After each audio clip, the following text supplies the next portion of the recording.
Hello friends, welcome to my channel. आज हम शुरू करेंगे मेजर ऑफ सेंट्रल टेंडेंसी। हम कराएंगे इस पे मीन, मीडियन एंड मोड। हम देंगे इस टॉपिक का फुल बेसिक कंसेप्ट और कराएंगे मोस्ट इंपॉर्टेंट एमसीक्यू। मैं एसपी सैनी, आपका हमारे चैनल पे स्वागत है। चल करते हैं वीडियो को शुरू। तो चलिए सबसे पहले हम समझते हैं इसके अंदर सांख्यिकी यानी स्टैटिस्टिक्स में मीन। मीन को समझने से पहले हम आपको बताएंगे अवर्गीकृत आंकड़े और वर्गीकृत आंकड़े क्या होते हैं, यानी ग्रुप डाटा और अनग्रुप डाटा क्या होता है। इसे समझने के लिए मैं एक एग्जाम्पल आपको दूंगा जिसकी सहायता से आप बड़ी आसानी से समझ जाएंगे कि ग्रुप डाटा क्या होते हैं और अनग्रुप डाटा क्या होते हैं। मान लीजिए आप कि क्लास में जाते हैं और क्लास में आप स्टूडेंट से अलग अलग नाम लेके उनके जो टेस्ट में नंबर है वो पूछते हैं। ठीक है, तो अगर आप अलग अलग नंबर पूछते हैं उनसे टेस्ट में कि राम तुम्हारे नंबर कितने हैं, श्याम तुम्हारे कितने हैं, कपिल तुम्हारे नंबर कितने हैं, ठीक है, फिर उन दिए गए आंकड़ों को जोड़ते हैं और जितने स्टूडेंट के मार्क्स आपने मालूम किए उस संख्या से भाग करते हैं, तो ये कहलाता है अवर्गीकृत आंकड़ों का माध्य। और इसके लिए हम फॉर्मूला यूज करते हैं x bar is equal to sigma x upon n, और सिग्मा एक्स का मतलब है दिए गए आंकड़ों का जोड़। ठीक है, और अवर्गीकृत से मतलब है सबसे पर्टिकुलर अलग अलग मार्क्स लेना, उनकी अलग अलग एज पूछना। कुछ भी चीज़ अगर आप अलग अलग इंफॉर्मेशन उनसे ले रहे हैं तो वो जो कहलाएंगे अवर्गीकृत आंकड़े कहलाएंगे। अब इन्हीं आंकड़ों को देखिए एक दूसरे तरीके से पूछ सकते हैं, जैसे कितने बच्चे ऐसे हैं जिनके मार्क्स 0 से 5 के बीच में, तो हो सकता है 4 बच्चे हाथ खड़ा कर दें। कितने बच्चे ऐसे हैं जिनके मार्क्स 5 से 10 के बीच में, अगर देखिए 5 यहाँ पे लिया होगा तो यहाँ नहीं लेंगे, ये ध्यान रखेंगे। ठीक है, तो हो सकता है 3 बच्चे हाथ खड़ा कर दें। कितने बच्चे ऐसे हैं जो जिनके नंबर 10 से 15 के बीच में, हो सकता है 5 बच्चे हाथ खड़ा कर दें। अगर आप इस तरह से आंकड़े पूछते हैं यानी उनको ग्रुप में बांटते हैं तो वो कहलाते हैं ग्रुप डाटा यानी कि वर्गीकृत आंकड़े।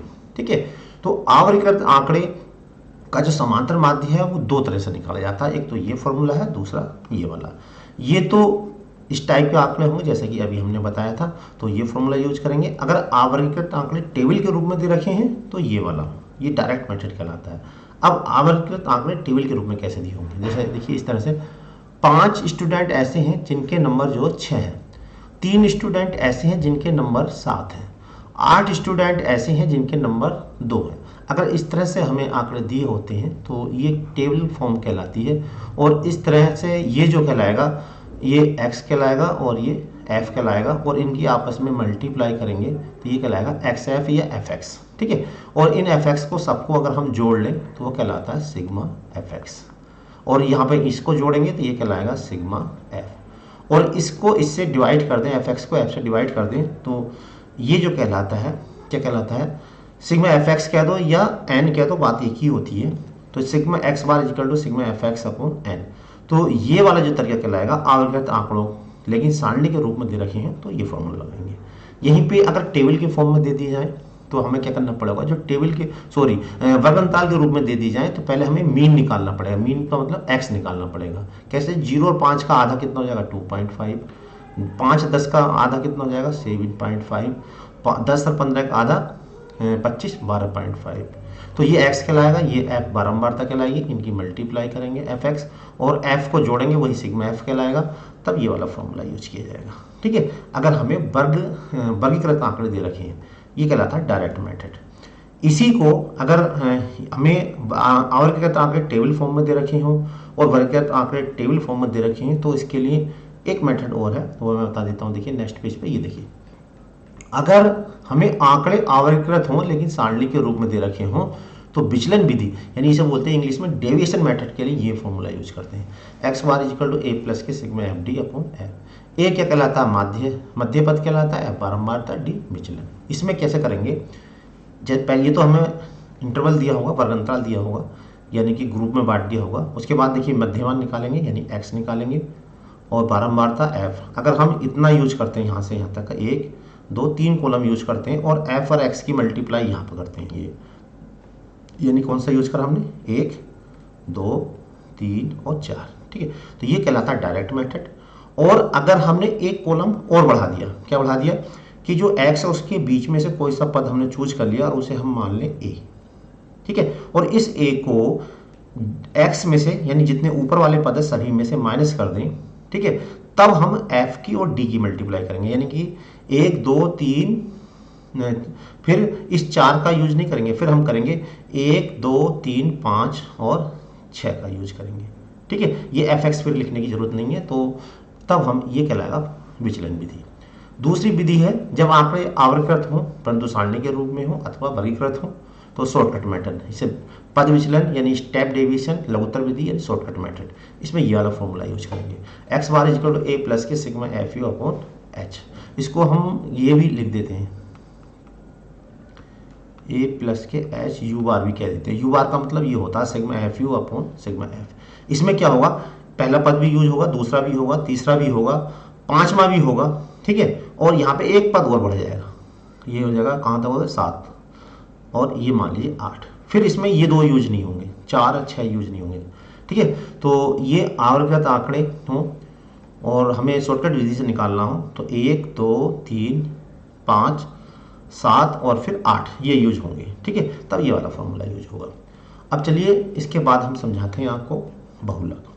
तो पहले कहते किसे हैं बहुलक, देखिए जिस अंक की बारंबारता सबसे अधिक होती है, यानी कि जो भी आंकड़े हमें दिए होंगे और उन आंकड़ों में जो सबसे अधिक बार होगा वही बहुलक कहलाता है। लेकिन ये बहुलक उनको कहलाता है जब आंकड़े वो आवर्गीकृत हों। अगर हमें वर्गीकृत आंकड़े दे रखे हो और उनका बहुलक पूछा हो तो उसके लिए फॉर्मूला है। फॉर्मूला कौन सा, देखिए नीचे ये पूरा फॉर्मूला लिखा हुआ है। इस फॉर्मूले को पहले हम समझते हैं बहुलक का, ये वाला L is equal to F1 minus F0 two F1 minus F0 minus F2 into H। L क्या कहलाता है, सबसे पहले जो बारंबारता होती है उसमें देखिए सबसे बड़ा देखते हैं, तो ये इसे बोलते हैं बहुलक वर्ग। ये जो कहलाता है बहुलक वर्ग कहलाता है, जिसकी बारंबारता सबसे अधिक होती है वो कहलाता है बहुलक वर्ग। ठीक है, तो L क्या होता है, इस बहुलक वर्ग की निम्न सीमा, यानी पहला वाला। F1 बहुलक वर्ग की बारंबारता, यानी ये वाला, ये F1 कहलाएगा। F0 बहुलक वर्ग से पहले वर्ग की बारंबारता, F2 बहुलक वर्ग के बाद की बारंबारता, और H कहलाता है इन दोनों का डिफरेंस। ठीक है, ये सारी चीजें हम इस फॉर्मूले में फिट कर देंगे तो बहुलक निकल के आ जाएगा। अब यहीं पे अगला है माध्यिका। अब माध्यिका किसे कहते हैं, देखिए ये भी हम आपको बता देते हैं। माध्यिका या माध्यक बात एक ही है। अगर हम दिए गए आंकड़ों को आरोही अथवा अवरोही क्रम में लिख दें तो जो ठीक बीच का पद होता है उसे हम माध्यिका यानी मीडियन कहते हैं। ठीक है, और इसके लिए आप फॉर्मूला भी यूज कर सकते हो और डायरेक्ट भी हम बताएंगे आप कैसे निकालेंगे इसका। डायरेक्ट भी हम कुछ क्वेश्चन आपको कराएंगे जिसमें डायरेक्ट आपको मीडियन निकालना सिखाएंगे। ठीक है, अगर एंड विषम है तो ये फॉर्मूला यूज होगा और सम है तो ये वाला। फॉर्मूले से भी कर सकते हैं, बिना फॉर्मूले के भी। तो हम कुछ क्वेश्चन तो इसके डिटेल से कराएंगे, उसके बाद 30 क्वेश्चन इसके एमसीक्यू कराएंगे, जिससे आपके इस टॉपिक की अच्छी प्रैक्टिस हो जाए। अब इसमें अगर आंकड़े वर्गीकृत दे रखे हैं तो माध्यक कैसे निकालेंगे, इसके लिए देखिए फॉर्मूला है। इस फॉर्मूले की सहायता से हम माध्यक यानी कि माध्यिका निकाल सकते हैं। इस फॉर्मूले को हम दूसरे रूप में भी कुछ जगह यूज करते हैं, ऐसे जैसे L की जगह तो L1 कह दें, और ये वाला तो बिल्कुल सेम, ये H जो है ये H को यहाँ लिख लेंगे। H का मतलब होता है L2 माइनस L1। ठीक है, अपॉन में F ऐसे ही रहेगा, और ये वाला जो है ये पूरा इंटू में लिख लें, यानी N/2 माइनस CF। ये भी फॉर्मूला यूज होता है। तो हम इसमें कुछ क्वेश्चन देखिए इसी तरीके से कराएंगे, L2 minus L1 upon F और N/2 माइनस CF। बात एक ही है। ठीक है, आप दोनों में से कोई सा भी फॉर्मूला यूज कर सकते हैं। अब इसको समझते हैं। देखिए इसमें क्या होगा, इसमें वर्ग अंतराल दे रखा होगा, बारंबारता हमें दी होगी। अब इसके क्या करेंगे हम, पहले इसकी संचयी बारंबारता हम निकालेंगे। संचयी बारंबारता कैसे निकलेगी, पहले पद को तो उठा के ऐसे रख देंगे, फिर पहले वाले में ये वाला जोड़ देंगे, यह जाएगा, फिर इस वाले में 5 में अगला वाला पद जोड़ेंगे 13 जाएगा, 13 में 6 जोड़ेंगे 19, इस तरह से। ठीक है, फिर इसमें जो टोटल होगा उसका हाफ करेंगे, N/2 निकालेंगे, तो उसका लगभग 9.5 आ रहा। 9.5 किसमें आ रहा, 13 के अंदर आ रहा। तो ये कहलाता है माध्यक वर्ग। जैसे वहां पर बहुलक वर्ग कहला रहा था, ऐसे इसको बोलते हैं माध्यक वर्ग। अब यहाँ से शुरू होती है कहानी। अब देखिए जैसे अब हम माध्यक वर्ग मालूम हो गया, तो जो L है वो कहलाता है 50। इसे हम L1 भी बोल देते हैं और इसे बोलते हैं L2। ठीक है, या इसे L1 को L बोल देते हैं। तो L क्या, माध्यक वर्ग की निम्न सीमा। अगर आप ये वाला फॉर्मूला यूज कर रहे हैं तो L1 L2 कहेंगे, और इसे फर्स्ट वाला यूज कर रहे हैं तो इसे केवल L कहेंगे। N होते हैं पदों की संख्या, यानी इन सबका जो टोटल है 19, ये N कहलाता है। F माध्यक वर्ग की बारंबारता, माध्यक वर्ग की जो माध्यक वर्ग है उसकी बारंबारता, ये F कहलाएगी। H वर्ग अंतराल, यानी इनका जो डिफरेंस होगा 40-50, 50 ये 40-45 होगा, तो ये जो अंतर होगा वो कहलाएगा माध्यक वर्ग, ये कहलाएगी वर्ग अंतराल। CF का मतलब कोमुलेटिव फ्रिक्वेंसी, जो संचयी बारंबारता है माध्यक वर्ग उससे पहले वर्ग की बारंबारता, ये CF कहलाएगा। ठीक है, तो ये सारी चीज़ें हम जो है इस फॉर्मूले में फिट कर देंगे या इस वाले में रख देंगे। तो हमारा वर्ग अंतराल के रूप में दे रखा, यानी कि ग्रुप में अगर हमें दे रखा है आंकड़े, तो उनकी माध्यिका निकाल सकते हैं, मीडियन निकाल सकते हैं। एक रिलेशन भी है, माध्यम बोले तो मीन, माध्यक बोले तो मीडियन, और बहुलक बोले तो मोड। इनमें रिलेशन भी है। क्या रिलेशन है कि जो एमओ होता है यानी कि बहुलक होता है वो 3 मीडियन माइनस 2 मीन, ये वाला। देखिए इसको शॉर्टकट में इस रूप में रखेंगे, ये फॉर्मूला हम यूज करेंगे। ठीक, अब हम इसके कुछ क्वेश्चन आपको डिटेल से बताते हैं जिससे ये सारी चीज़ें आपको अच्छे से समझ में आ जाए। उसके बाद 30 हम MCQ भी बताएंगे, और वो MCQ बिल्कुल शॉर्ट तरीके से बताएंगे जिससे आप क्वेश्चन देखते ही आंसर लगा सकते हैं। तो चलिए पहले हम देख लेते हैं इन क्वेश्चनों की डिटेल और फिर कराएंगे MCQ। यानी कि माध्य। तो माध्य इसमें पूछते हैं, माध्य निकालने की 3 विधियां हैं। सबसे पहली विधि मैं आपको बता रहा हूँ। सबसे पहली विधि है, फॉर्मूला है इसका x बार बराबर सिग्मा x बटा n। अब इसमें देखो किस तरह के क्वेश्चन हुए हैं। सिग्मा x का मतलब है दिए गए आंकड़ों का जोड़, n है उनकी संख्या, और यहाँ x बार से मतलब है समांतर माध्य। तो अब देखो इसमें मैं एक क्वेश्चन आपको बता रहा हूँ, फिर इसको आप अच्छे से समझ जाएंगे कि यहाँ है क्वेश्चन, प्रथम 5 अभाज्य संख्याओं का माध्य ज्ञात करो। तो सबसे पहले हमें मालूम होनी चाहिए प्रथम 5 अभाज्य संख्याएं कौन सी हैं। तो प्रथम 5 अभाज्य संख्या, सबसे पहली अभाज्य संख्या है 2, उसके बाद है 3, उसके बाद है 5, और फिर 7, और ये 11। ये कहलाती हैं प्रथम 5 अभाज्य संख्याएं। अब हमें इनका क्या निकालना, मीन निकालना, यानी इसको हम समांतर माध्य भी कह देते हैं, मीन भी कह देते हैं, एवरेज भी कह देते हैं। ठीक है, तो समांतर माध्य का पहले फॉर्मूला लगाएंगे, x बार बराबर सिग्मा x बटा n। अब देखिए सिग्मा x बार का मतलब दिए गए आंकड़ों का जोड़। तो दिए गए आंकड़े सबको जोड़ कर लिख दीजिए यहाँ पे। तो यानी कि ऐसे 2 + 3 + 5 + 7 + 11 बटे में आएगा इन सब का संख्या 1 2 3 4 5, 5 है तो बटे में लिख दिया हमने 5। अब देखिए इसको सॉल्व कर लेते हैं। 2 3 5 5 10 7 17 और 11 हो गए 28। 5 से इसको डिवाइड कर देंगे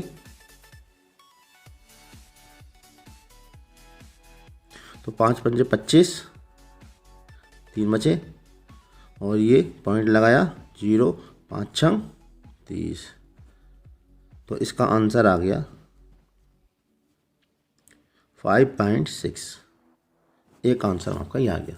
तो इस तरह का जो समांतर माध्य वो कहलाता है अवर्गीकृत आंकड़ों का समांतर माध्य। अब मैं एक क्वेश्चन आपको और बता रहा हूँ इसी में का। देखिए क्वेश्चन बढ़िया है, इम्पोर्टेंट है, कई बार आया हुआ है। यदि x + 2 और x + 4 x + 6 x + 8 का समांतर माध्य 11 है तो x का मान याद कीजिए। क्या निकालना हमें, x का मान निकालना। तो देखो ये क्वेश्चन में कैसे करते हैं इसको। तो इसके लिए वही फॉर्मूला लगाएंगे, x बार बराबर सिग्मा x बटा n। x बार से मतलब है दिए गए आंकड़ों का जोड़ बटा उनकी संख्या। तो यहाँ पर देखिए हमने क्या करा, x बार ऐसे रहा, और सिग्मा x की जगह ये सब जोड़ देंगे हम, x + x + 2 + x + 4 + x + 6 + x + 8 और प्लस, हाँ अब हो गया।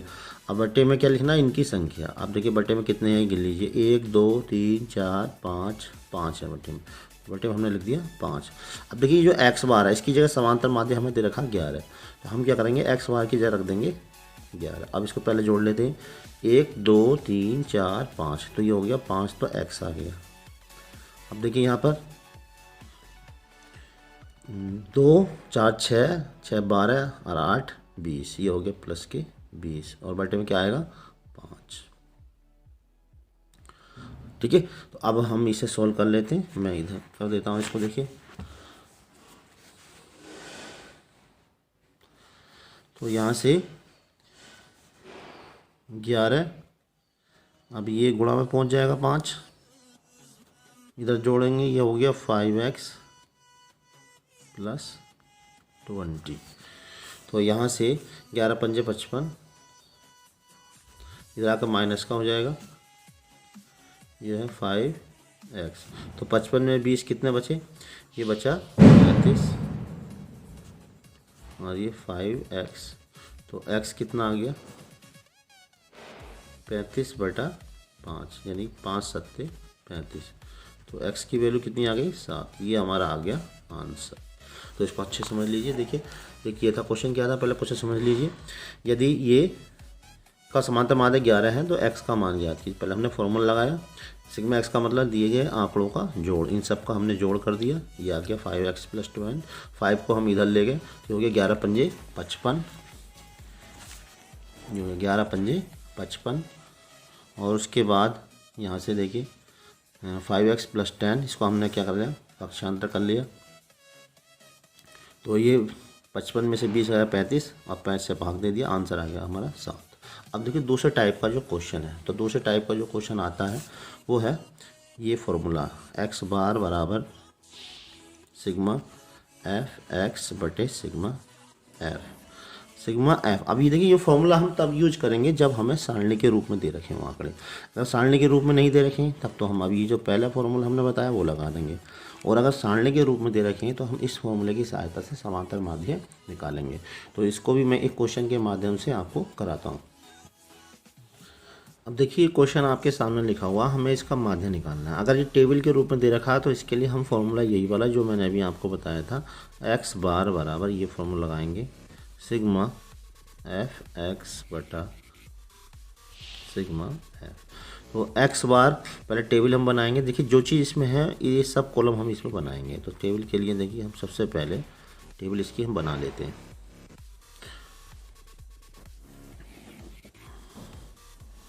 तो जो सबसे पहला जो कॉलम है उसमें हम रखेंगे, देखिए जो टेबल बनी है इसमें सबसे पहले लिखेंगे मध्यमान, फिर बारंबारता, फिर इन दोनों की आपस में गुणा, यानी कि f(x), इसको हम f(x) बोल देते हैं। अब देखिए मध्यमान में x यहाँ से लिख दीजिए, यहाँ उठा के क्या है 15, फिर 25 और फिर 35, 45 और लास्ट में है 55। ठीक है, और एक कॉलम हम यहाँ जोड़ने के लिए रख लेते हैं, यहाँ बना लेते हैं। अब देखिए यहाँ पर बारंबारता कितनी है 2। बारंबारता का मतलब ये है कि जो अंक जितनी बार रिपीट होता है वह उसकी बारंबारता कहलाती है। यहाँ पर देखिए 15 अंक जो 2 बार आया हुआ है इसलिए इसकी बारंबारता 2 हो गई, और 25 अंक 4 बार आया हुआ है तो इसकी बारंबारता 4 हो गई। तो यहाँ पर 4 मैंने लिख दिया, यहाँ 7 लिख दिया, यहाँ 6। अब बस करना क्या हमें, देखिए इस फॉर्मूले के अनुसार f और x की मल्टीप्लाई करनी है। तो f ये है, x ये, इनके आपस में मल्टीप्लाई करके यहाँ पर लिख देना। तो 15 दूनी होगा 30, 25 चौका 100, 35 सत्ते 7 पंजे 35 का 5 और 7 तिया 21, 21 और 3 हो गए 24 और 6 पंजे 30 का 0, 6 चौक 24, 24 और 3 27 और ये 55। अब हम इन सबको जोड़ लेंगे, जोड़ के जो आएगा हमारा टोटल वो आएगा 700। ऐसे इन्हें भी जोड़ेंगे, इन्हें का जो टोटल आएगा वो आएगा 20। तो इसे हम लिखते हैं सिग्मा f। सिग्मा का मतलब होता है इन सब का जोड़। ऐसे इसमें भी लिखेंगे हम सिग्मा f(x). ठीक है, तो ये आ गया हमारा सिग्मा f और ये हो गया सिग्मा x। अब हमें क्या निकालना है, इनका माध्य निकालना है। तो फॉर्मूला लगा देंगे। देखिए माध्य का क्या है फॉर्मूला, x बार बराबर सिग्मा f(x) बटे सिग्मा f। तो सिग्मा f(x) कितना है, अभी हमने निकाला है यहाँ पे 700, यहाँ पर हमने 700 लिख दिया। सिग्मा f कितना निकालना 20, ये हमने 20 लिख दिया। अब देखिए 0 से 0 कट गया और 2 से और काट देंगे इसको, 2 तिया 6 और 2 पंजे 10। तो x बार बराबर आ गया 35। तो ये क्वेश्चन आपको अगर बड़े अंतराल के रूप में ऐसे दिया है तो उसका करने का तरीका क्या है, इसका फॉर्मूला मैं आपको बता रहा हूँ। इस फॉर्मूले की सहायता से इसे क्वेश्चन कर लेंगे। बहुत ही आसान क्वेश्चन है, बड़े आराम से कर लेंगे। ये फॉर्मूला है समांतर माध्य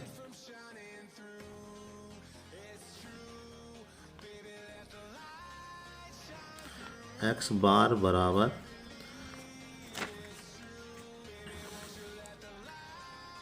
ए प्लस के एच यू आर, ये फॉर्मूला है। X is equal to A plus के एच यू आर, या हम इसको यूँ लिख सकते हैं x bar is equal to A plus के h sigma f u upon sigma f, ये वाला फॉर्मूला। अब यू बार को चाहे आप अलग से निकाल लीजिए या यहीं पे निकाल कर रखिए। यू बार बराबर होता है sigma f u upon F. तो इस फॉर्मूले की सहायता से इस तरह के क्वेश्चन को हम करेंगे। तो मैं इस क्वेश्चन को बड़े विस्तार से बड़े अच्छे से आपको समझा रहा हूँ, आप इसको समझ लीजिए। और ये क्वेश्चन इस टाइप का 100% आता ही आता है, ज़्यादातर मोस्टली आता ही है। तो इसे हम इनमें से 3 वर्ड आपको बताए, विचलन विधि लिखा जाए या कल्पित माध्य विधि दिया जाए या पद विचलन विधि दिया जाए, तीनों में से किसी भी तरीके से जाए तब आपको इसी विधि से करना है। तो चलिए अब इस क्वेश्चन को करते हैं स्टार्ट। तो पहले हम बनाएंगे टेबल। टेबल में देखिए 2 कॉलम तो यही रहने जो आपको दिए रखे हैं, उसके आगे वाले कॉलम सूत्र के हिसाब से हम करेंगे। जो सूत्र में दे रखे हैं वो हम कॉलम बनाएंगे। बहुत आसान है, कोई दिक्कत नहीं आने वाली।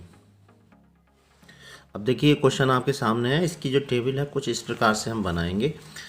ये 6 कॉलम इसके बना लेंगे हम पहले, 1 2 3 4 5 6। सबसे पहले वाले कॉलम में जो आएगा वो आएगा वर्ग अंतराल। क्या आएगा पहले कॉलम में? वर्ग अंतराल। तो ये आप क्वेश्चन से देख के लिख देंगे, इसमें कोई प्रॉब्लम वाली बात नहीं है। जैसे यहाँ क्वेश्चन में ये दे रखा वर्ग अंतराल 0 से 10, 10 से 20, तो ये हम उतार के यहाँ पर रख देंगे। तो पहला क्या है 0 से। आपको अगर हमारी वीडियो पसंद आ रही है तो नीचे जो लाल रंग का बटन है उसे दबाकर चैनल को सब्सक्राइब जरूर कर दीजिए और साथ में लाइक भी करते रहिए। और इस वीडियो को अपने फ्रेंड्स में व्हाट्सएप और फेसबुक पे शेयर भी कर दीजिए। इन दोनों को जोड़कर आधा कर देते तो वो कहलाता है मध्यमान। तो इसमें क्या करेंगे, पहले हम दोनों को जोड़ेंगे और उसे आधा कर देंगे, तो ये कहलाएगा मध्यमान। तो 0 और 10 को जोड़ दीजिए और उसको आधा कर दो, कितना हो गया 5। 10 और 20 को जोड़ो 30, 30 का आधा हो गया 15। ये क्या कहलाता है? मध्यमान कहलाता है। समझ आ रही है? तो यहाँ पर देखिए 30 और 20 को जोड़ेंगे 50, 50 का आधा 25। तो इस तरह देखना 10 का अंतर है, तो हम ऐसे ही आप आगे लिख लेंगे 35, यहाँ आएगा 45 और यहाँ पर 55। समझ आ गया होगा? अब यहाँ पर मैं अंडरलाइन कर देता हूँ। एक लाइन हम ये वाली और बना लेते हैं, ये वाली, ठीक है। अब देखिए दूसरा वाला जो कॉलम है वो आता है पहले इनमें से बीच में। देखिए फॉर्मूले में जो ये ए है ये कहलाता है कल्पित माध्य। क्या बोलते हैं इसको? कल्पित माध्य। क्योंकि ये कभी कभी आता है कल्पित माध्य विधि से क्वेश्चन निकालो। तो कल्पित माध्य विधि से मतलब यही होता है कि ए का प्रयोग करके क्वेश्चन को करना। तो इसमें क्या होता है, जो बीच वाला अंक होता है उसे हम ए मान लेते हैं। तो बीच का जो भी अंक होगा उसे हम क्या मान लेंगे? ए मान लेंगे। वैसे तो आप कोई सा भी ले लो, आंसर तब भी हमारा मिल जाएगा, लेकिन अगर हम बीच वाला लेते हैं तो ज़्यादा अच्छा रहता है। तो यहाँ पर हम देखिए इसे ले लेते हैं, ठीक है। ये कहलाता है कल्पित माध्य। क्या बोलते हैं इसको? कल्पित माध्य। अब करना क्या है, यहाँ पर अगला वाला टर्म निकालना है डी। डी होता है x माइनस ए, यानी कि इसमें से प्रत्येक को a को माइनस करना। तो यहाँ पर देखिए 5 में से 25 माइनस करेंगे आएगा कितना? माइनस का 20। 15 में से 25 माइनस करेंगे आएगा 10। 25 में से 25 माइनस करेंगे आएगा 0। इसी तरह से आप माइनस करते चले जाएंगे। तो यहाँ पे 35 में से 25 10, 45 में से 25 20 और 55 में से 25 आएगा 30, ठीक है। अब उसके बाद निकालना है हमें u। u से u देखिए क्या होता है, ज़रा समझेंगे। u होता है x माइनस ए अपॉन एच, यानी कि जो हमने अभी अभी निकाला है ताज़ा ताज़ा, तो उसमें क्या है, इसमें कोई कॉमन संख्या ऐसी है जो सबको काट रही है, या यूँ कहें कि इनका जो अंतर है, इनका अंतर कितना 10, तो उससे हम इसको डिवाइड कर देंगे। तो ये यहाँ पे ये तो हो गया ए, ये कहलाता है एच। क्या कहलाता है ये? एच। एच बराबर यहाँ पर आ गया 10, ठीक है। तो इससे डिवाइड करेंगे, यहाँ कितना आ जाएगा 10 दूनी 20, 10 ही कम 10 0 1, 10 दूनी 20, 10 दिया 30। समझ आ गया। अब इसके बाद अगला कॉलम हमें किताब से उसे क्वेश्चन से देख के लिखना है, वो है एफ। और देखिए ये एफ कितना है, ये सब पूरा उतार दीजिए ऐसे, ये अभी दिया हुआ देखो 7 14 28 26, ये आप पूरा यहाँ पर उतार दीजिए। तो यहाँ पर हम इसको उतारेंगे, तो ये है 7 14 28 और 26, 16 और ये 9। अब देखिए करना क्या हमें, अब जरा समझेंगे। बस लास्ट कॉलम है, इसमें अब हमें क्या एफ़ और यू की जो हमने अभी अभी निकाला है इनकी आपस में मल्टीप्लाई कर देनी, किसकी, एफ़ की और यू की। तो यहाँ पर मल्टीप्लाई करेंगे, तो इसे हम शॉर्टकट मेथड भी बोलते हैं, क्योंकि शॉर्टकट मेथड इसलिए क्योंकि इससे जो है कैलकुलेशन बहुत शॉर्ट हो जाती है। अगर यहाँ पर बहुत बड़े बड़े आंकड़े भी होंगे तब भी कैलकुलेशन क्या होगी, इसकी शॉर्ट पड़ जाएगी। तो अब देखिए इनकी हम आपस में मल्टीप्लाई कर रहे हैं एफ़ और यू की। तो एफ़ और यू की मल्टीप्लाई करेंगे, यहाँ पर देखिए 7 दूनी 14, माइनस वाले एक जगह लिख लीजिए ऐसे, 14 एकम 14, ठीक, जी 0 हो जाएगा। 26 की 1 से करेंगे 26, 16 की 2 से 16 दूनी 32 और ये आएगा 16 27। अब यहाँ पर करना क्या है, जो माइनस वाले हैं उनको हम अलग प्लस कर लेना, 14 14 होगा 28, और जो प्लस वाले हैं उनको अलग प्लस कर लेना। तो प्लस वालों की हम प्लस कर रहे हैं, देखिए क्या आएगा, 6 2 8 और 7 15 का 5 और 3 2 5 और 2 7 एक हासिल का 85। अब करना क्या, जरा इसको समझेंगे ध्यान से। तो ये हमने ये जो है टेबल आपकी बना दी है। तो यहाँ पर देखिए सबसे पहला कॉलम वर्गांतराल, फिर मध्यमान, फिर डी एक्स माइनस ए। एक्स माइनस ए कैसा है, बीच में से कोई सा भी हम उठा लेते हैं उसे ए मान लेते हैं, इसे बोलते हैं कल्पित माध्य। फिर इसको इसी में से माइनस कर देते हैं, सब में से। देखो 5 में से 25, 25 में से 25, 25 में से 25, 15 में से 25, 35 में से 25, 45 में से 25, इस तरह से। उसके बाद जो u आता है, ये कैसे आता है, इसमें जो कॉमन संख्या है यानी कि या इसका अंतर है उससे हम भाग कर देते हैं, फिर f उठाकर क्वेश्चन से रख देते हैं, फिर f की और u की मल्टीप्लाई। अब देखिए इनको हम जोड़ लेते हैं, किसे, एक तो हमें सिग्मा को जोड़ना है, सिग्मा f का मतलब f का जोड़, एक इन्हें जोड़ना, इसे बोलेंगे एफ यू। अब इनको हम जोड़ लेते हैं, जोड़ेंगे देखिए कितना आएगा, ये प्लस का ये माइनस का, तो प्लस वाले में से माइनस वाला माइनस कर देंगे। तो 5 15 में से 8 गया बच्चे 7, और यहाँ बच्चा 7 7 में से 2 गए बच्चे 5, यानी 57। अब इनको जोड़ लेते हैं, इन्हें जोड़ेंगे देखिए हम, इनका जो टोटल आएगा आ गया 100 आ गया। अब देखिए अब हम फॉर्मूला इसमें लगाएंगे, टेबल हमारी बन गई है। अब फॉर्मूला क्या बताया था हमने, ये था फॉर्मूला, x बार बराबर a प्लस के h sigma f u upon sigma F. अब यहाँ पर ज़रा ध्यान से देखेंगे, तो ए की वैल्यू रख दीजिए यहाँ पे। ए की वैल्यू कितनी है, ए की वैल्यू है हमने जो बीच में मानी थी टेबल में, देखिए ये वाली, ये कहलाती है ए की वैल्यू। तो हमने यहाँ पे ए की वैल्यू रख दी 25। उसके बाद एच क्या था, जिससे हमने डिवाइड किया था, या इनका अंतर, एच कितना था यहाँ पर देखिए 10, तो एच की जगह हमने रख दिया 10। और सिग्मा एफ यू जो हमने अभी टोटल किया है वो कितना है 57, अपॉन में क्या रखना है 100। अब इसको हम सॉल्व करेंगे, ठीक है। तो यहाँ पर देखिए एक 0 से 0 कट गया। जब हम 10 से भाग देते हैं तो बस एक अंक के बाद पॉइंट लगा देते हैं, ठीक है। तो हम एक अंक के बाद पॉइंट लगा देंगे, यानी कि यह जाएगा 5.7। अब इसको जोड़ लेंगे तो हमारा आंसर आ जाएगा, ये हो गया 30.7, ये हो गया आंसर। ये कहलाता है शॉर्टकट विधि से समांतर माध्य निकालना, या लघुत्तर विधि से निकालना, या कल्पित विधि से निकालना। तो इस पर आप विशेष ध्यान देंगे। यहाँ पे कौन सा है, पद विचलन विधि भी बोल देते हैं इसको, अथवा कल्पित माध्य विधि कह देते हैं, या पद विचलन विधि। इनमें से किसी से भी निकल कर आ जाए तो आपको इसी विधि से क्वेश्चन करना है। तो मैं समझता हूँ, पहले बताता हूँ मैं माध्यक अथवा माध्यिका क्या होती है। तो ज़रा ध्यान से समझेंगे, दिए गए आंकड़ों को आरोही, किसमें आरोही, दिए गए आंकड़ों को आरोही अथवा अवरोही, दिए गए आंकड़ों को आरोही अथवा अवरोही क्रम में रखने पर ठीक बीच वाले पद को माध्यिका कहते हैं। किसे कहते हैं, दिए गए आंकड़ों को आरोही अथवा अवरोही क्रम में रखने पर ठीक बीच वाले पद को माध्यिका कहते हैं। अब देखिए, जैसे मान लीजिए आंकड़े हमारे पास 2 3, ये मान लीजिए 4 और 6 7 8, ये मान लीजिए 11, ये आंकड़े, ठीक है। तो ये आंकड़े हमारे पास हैं, इनकी हमें जो है आरोही अथवा अवरोही क्रम में रखना। तो हम देख रहे हैं, पहले तो ये आरोही क्रम में तो रखें 2 3 4 6 7 8 11। अब मान लीजिए मैंने एक और ले लेता हूँ, मैं ले लेता हूँ 4 और ये ले लिया मैंने 9, ये ले लिया। तो सबसे पहला काम क्या है, दिए गए आंकड़ों को आरोही अथवा अवरोही क्रम में रखना। तो मैं देखो इनको आरोही क्रम में रखता हूँ। कैसे? आरोही क्रम। तो आरोही क्रम क्या आज का देखिए, सबसे पहले लिखा 2, फिर उससे बड़ा 3, फिर क्या है 4, 4 2 बार आया हुआ 4, उसके बाद 6, फिर 7 और फिर 8 और 9 और ये 10। अब गिन लीजिए इसमें कितने, 1 2 3 4 5 6 7 8 9, तो 9 पद इसके अंदर है। ऊपर गिन लीजिए 1 2 3 4 5 6 7 8 9। अब माध्यिका क्या होती है जरा समझेंगे। तो दिए गए आंकड़ों को आरोही, आप इधर से भी लिख सकते हो कि ठीक बीच वाले पद को हम माध्यिका कहते हैं। तो बीच में कौन सा पद है, देखिए बराबर दूरी पे चलेंगे, 3 इधर चले हम, 3 इधर चले, एक पद और चले और एक पद इधर से ही और चले, तो बीच में कौन सा पद आ रहा, 6। तो यहाँ जो 6 है वो कहलाएगी माध्यिका।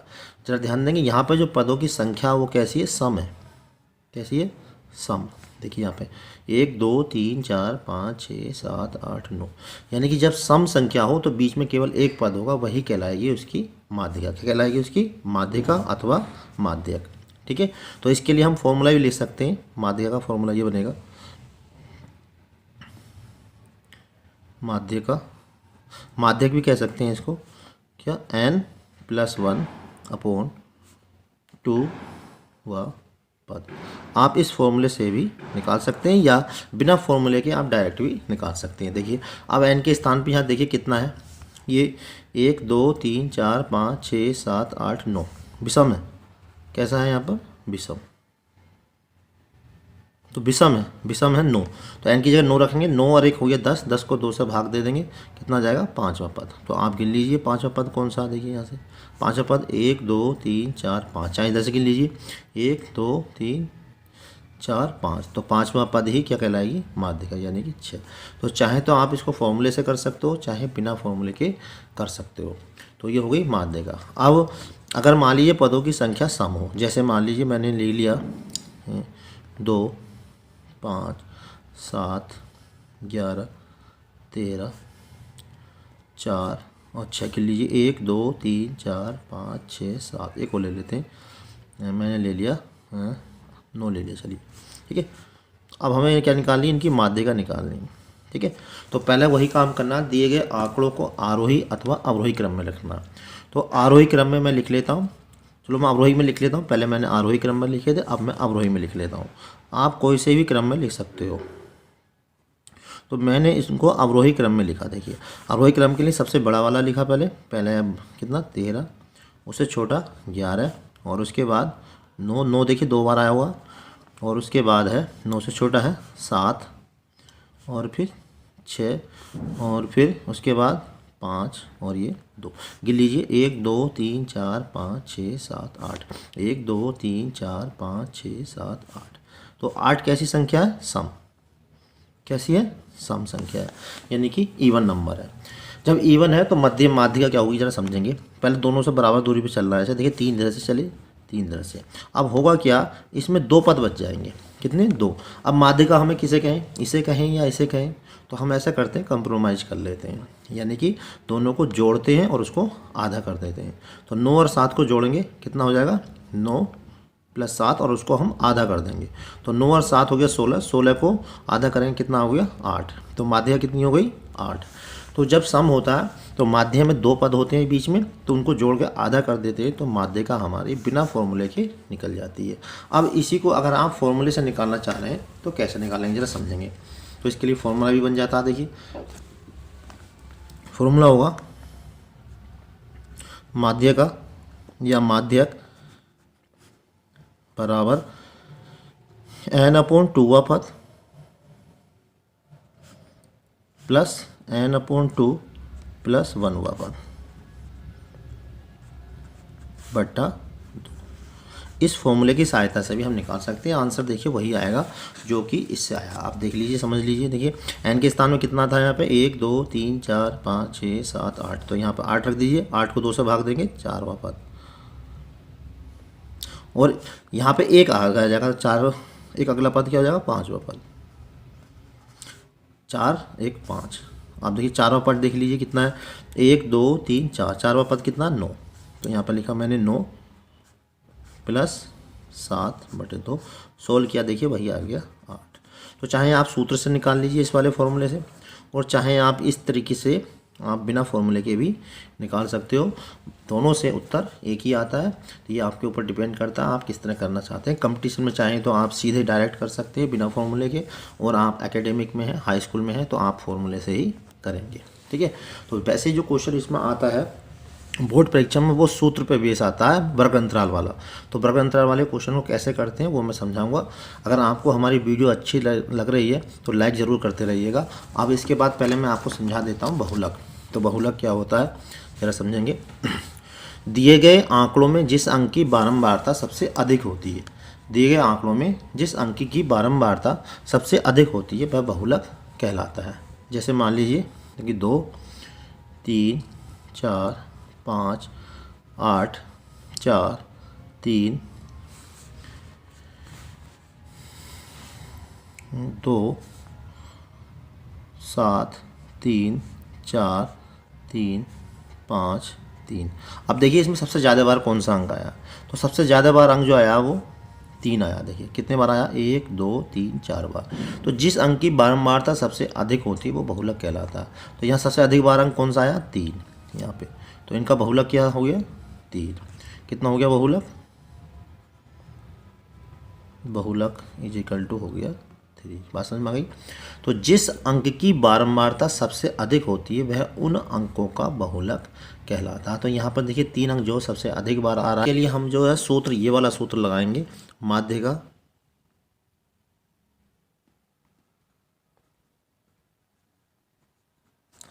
इज इक्वल टू, ये फॉर्मूला है इसका, L1 plus L2 minus L1 बटा F ब्रैकेट में N/2 माइनस C। तो ये L1, L2, F N/2 minus C क्या होती है, अभी मैं इसकी टेबल बताऊंगा तो उसमें आपको पूरी डिटेल से बताऊंगा कि ये सब होते क्या। तो पहले इसकी टेबल बनाएंगे। तो टेबल में आपको ज़्यादा कुछ करना नहीं है, बस 2 कॉलम तो ये रहेंगे, बस 1 कॉलम और बनेगा। तो चलिए अब इसकी टेबल हम बनाते हैं, इसको समझते हैं कि कैसे इसकी टेबल बनेगी। देखिए इसकी टेबल के लिए आपको बस 3 कॉलम बनाने हैं इस तरह से, 1, 2, 3। तो 2 कॉलम में तो बिल्कुल यही भर जाएगा, वर्ग अंतराल और बारंबारता, बस 1 कॉलम और बढ़ेगा। तो पहले में तो यही आएगा वर्ग अंतराल, वर्ग अंतराल, और जो दूसरा कॉलम है इसमें आएगी बारंबारता, बारंबारता, और जो तीसरा कॉलम है इसमें आएगी संचयी बारंबारता। क्या आएगी, संचयी बारंबारता।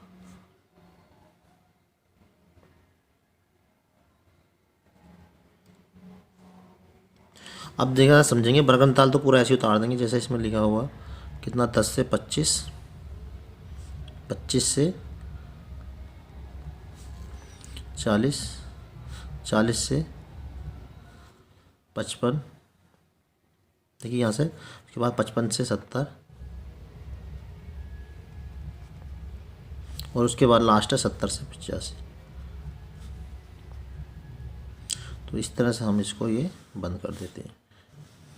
अब यहाँ समझेंगे ज़रा, देखिए अब दूसरा वाला क्या करना है हमें, बारंबारता में भी ऐसे उतार देना, जो दे रखा उसको ऐसे उतार देना, 3, 10, 20, 13 और 4। अब जरा इसको समझना आपको। संचयी बारंबारता में क्या करते हैं हम, पहला वाला तो ऐसे ही लिखेंगे और अगले वाले में पहले वाला प्लस करते चले जाएंगे। तो 3 में 10 जोड़ेंगे, कितना हो जाएगा 13, 13 में फिर 20 जोड़ दीजिए, 13 20 कितने हो गए 33, 33 में फिर 13 जोड़ दीजिए, 33 और 13 हो गए 46, 46 में फिर 4 जोड़ दीजिए, हो गए 50। तो ज़रा समझेंगे, पहला ऐसे उतारेंगे और फिर पहले वाले में 10 जोड़ देंगे, 13 होगा, जो भी आंसर आया उसमें फिर ये वाला जोड़ देंगे 33, 33 में फिर अगला वाला जोड़ देंगे 46, 46 में फिर उससे अगला वाला जोड़ देंगे, आ गया 50। समझ आ गया ये। अब इसके बाद क्या करना है ज़रा समझेंगे। तो यहाँ पे हम निकालेंगे N/2। तो यहाँ N से मतलब है ये वाला, या इसको लिख दो, इनका जो जोड़ है वही आता है, ये कहलाता है N, ठीक है। तो N/2 निकालेंगे यहाँ से हम, यानी इस जो भी अंक आएंगे उसका आधा करेंगे। तो आधा हमारा हो गया 25। तो अब हमें करना क्या, ज़रा ध्यान देंगे, जो 25 इस संचयी बारंबारता में देखेंगे 25 कहाँ आ रहा, यानी कि हमें ये देखना है कि 25 देखिए 13 में तो आएगा नहीं, 33 के अंदर आएगा, यानी 25 जो है वो 33 के अंदर ही अंदर आ रहा, तो इसे हम अंडरलाइन कर देंगे ऐसे करके। अब ज़रा इसको समझना ध्यान से, बस यही है समझने वाली चीज़, ठीक है। तो सबसे पहले हमने जो फॉर्मूला है इसको देखिए यहाँ से, L1 कहलाता है वर्ग अंतराल की निम्न सीमा। क्या कहलाता है L1? वर्ग अंतराल की निम्न सीमा। उसके बाद है L2 कहलाता है वर्ग अंतराल की उच्च सीमा। इसे बोलते हैं वर्ग अंतराल की निम्न सीमा, वर्ग अंतराल की निम्न सीमा, और इसे बोलते हैं वर्ग अंतराल की उच्च सीमा। उसके बाद होता है यहाँ पर F होता है बारंबारता। क्या कहलाता है F? बारंबारता। इसके बाद यहाँ पर आता है सी होता है संचयी बारंबारता से पहले वर्ग की बारंबारता। क्या बोलते हैं इसे? संचयी बारंबारता से पहले वर्ग की बारंबारता। और इसके बाद इसमें क्या, n/2।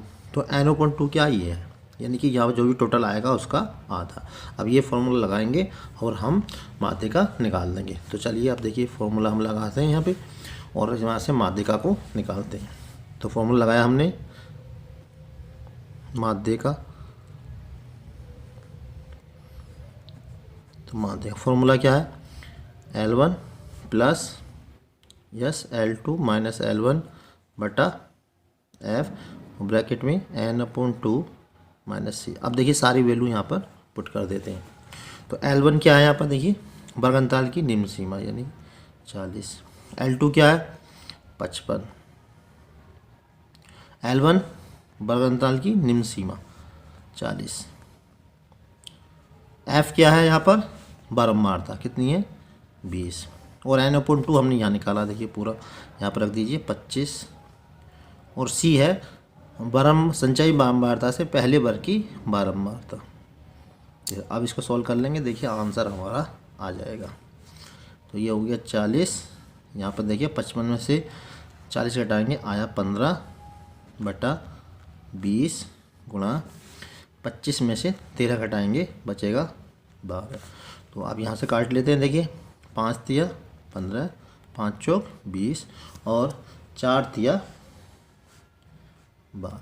तो कितना आ गया ये, 40 प्लस 3 तिया 9, यानी कि इसका आंसर आ गया 49। तो माध्यिका आ गई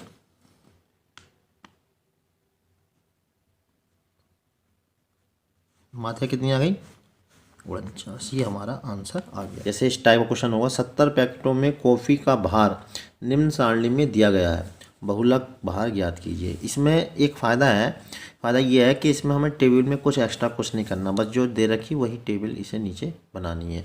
तो इसमें जो फॉर्मूला यूज होता है बहुलक निकालने के लिए वो मैं लिख रहा हूँ, इसको समझ लीजिए। फॉर्मूला है बहुलक बराबर L plus F1 minus F0 upon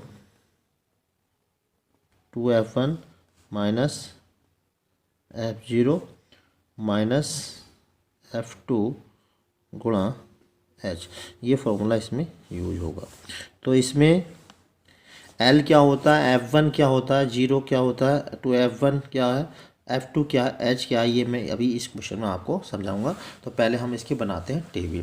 तो टेबल में कुछ खास नहीं करना हमें, बस 2 कॉलम बनाने, एक जो 2 क्वेश्चन में दे रखे वही कॉलम हमें बनाने हैं। तो चलिए अब बनाते हैं इसकी टेबल। देखिए टेबल में हमें ज़्यादा कुछ इसमें नहीं करना, बस ये दोनों कॉलम यहाँ पर उतार देने। पहले में यही उतार देंगे जो टेबल में देख रखा, यानी भार ग्राम में, और इसमें ऐसे लिख देंगे कितना है ये, 200 से 201 पूरा उतार देंगे, 201 से 202, 202 से 203 और 203 से 204, 204 से 205 और 205 से 206, और इसको हम यहाँ से बंद कर देंगे। दूसरे कॉलम में देखिए जो दे रखा वही लिख देंगे, पैकेटों की संख्या।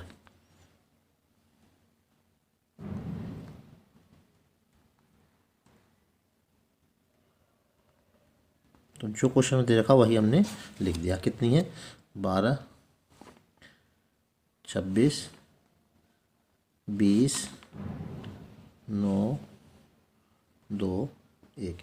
तो पहले एक क्वेश्चन समझ लेते हैं। भार ग्राम में हमें दे रखा है कि 200 से या 201 ग्राम के जो भार है उनमें पैकेटों की संख्या है 12 और जो 201 से 202 ग्राम है वो पैकेटों की संख्या है 26।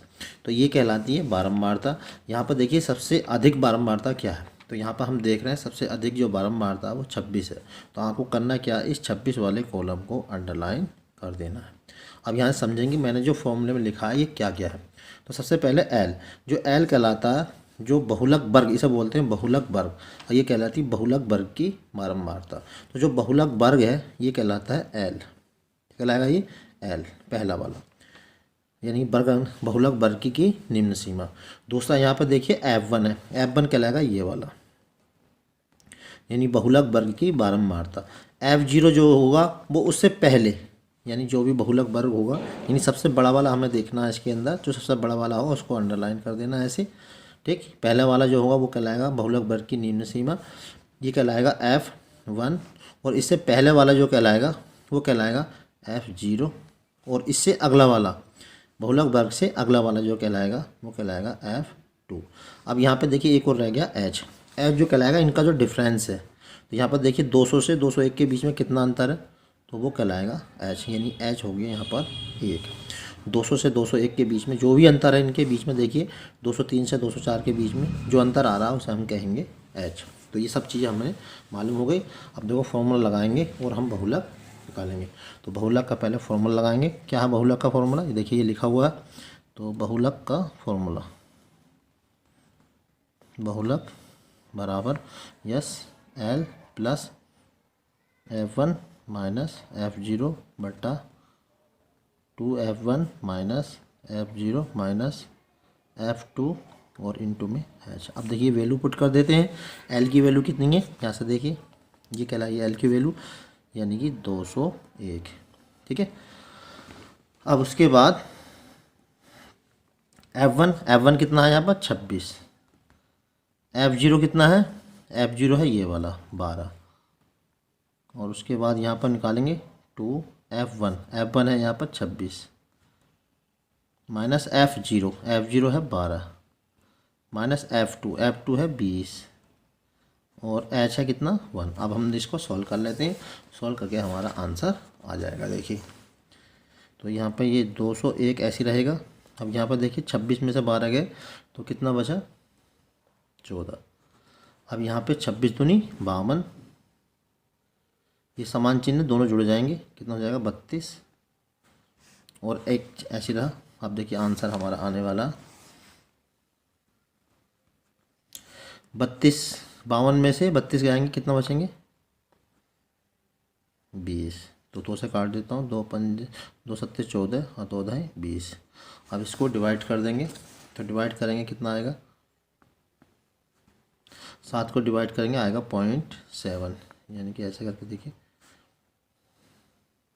पॉइंट लगाएंगे, 0 लगाएंगे, 10 सत्ते 70, ये आगे डिवाइड, तो ये आगे 0.7 इसमें जोड़ देंगे तो ये आ जाएगा 201.7। लो ये आ गया बहुलक। क्या आ गया ये बहुलक,